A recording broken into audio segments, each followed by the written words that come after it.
Wendy's stock is the new American dream. Hit the like button, comment down below, and subscribe before we get started.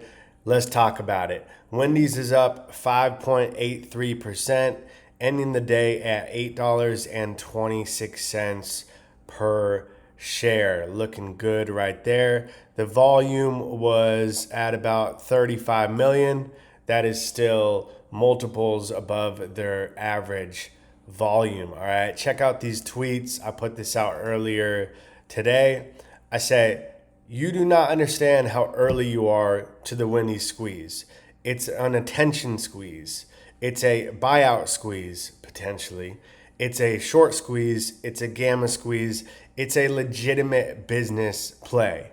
Wendy's is the 2026 American dream in real time.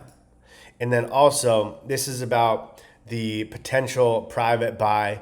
If Trian, that's Nelson Peltz's group, takes Wendy's private, it is night-night to every single short, and the squeeze is on like Donkey Kong. At that point, hell, even now, it is a race between which shorts will close first so as not to lose an absolute fortune. All right. So they're already talking to investors from the Middle East, thinking about taking it private. Trian owns 16%, or Nelson owns 16% of Wendy's already. They've been talking about this for a while. If it happens, it would force all shorts to close their positions. Okay. Now, this is interesting from iBorrowDesk, good source, talks about Interactive Brokers data. So I pulled this up on the live stream, burgers in the chat. Everybody put burgers in the chat in the comment section. And it said, Interactive Brokers is no longer reporting this security. It has likely dropped to zero availability. IB stops listing a security once none is available to borrow. That means it's becoming incredibly difficult to short.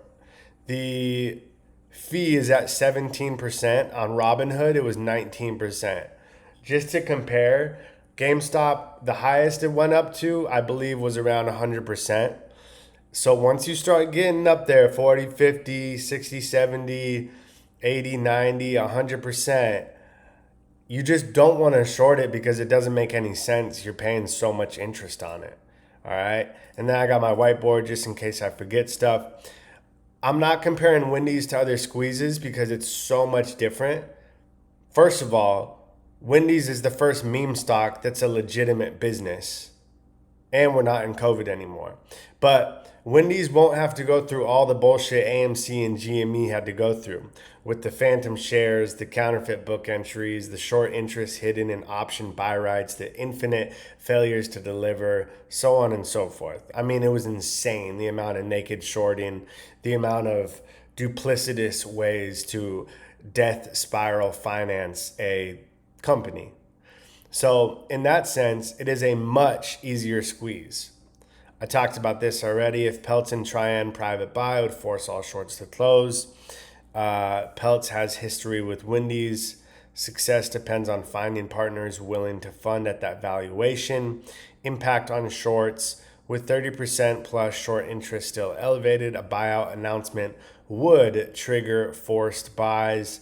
Many shorts, especially those not yet covered, would pile in to exit. That means green candles, creating a feedback loop with any retail FOMO. Days to cover metrics would compress violently. Also, Wendy's was added to the Russell 2000 index today. That just means more buyers. And the utilization rate is 95%. They're running out of shorts. So I see this as two ways.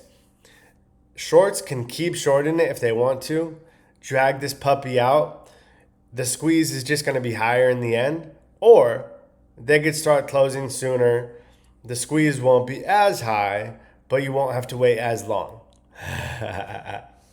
Either way, have fun making money. This is not financial advice, but nutritional advice.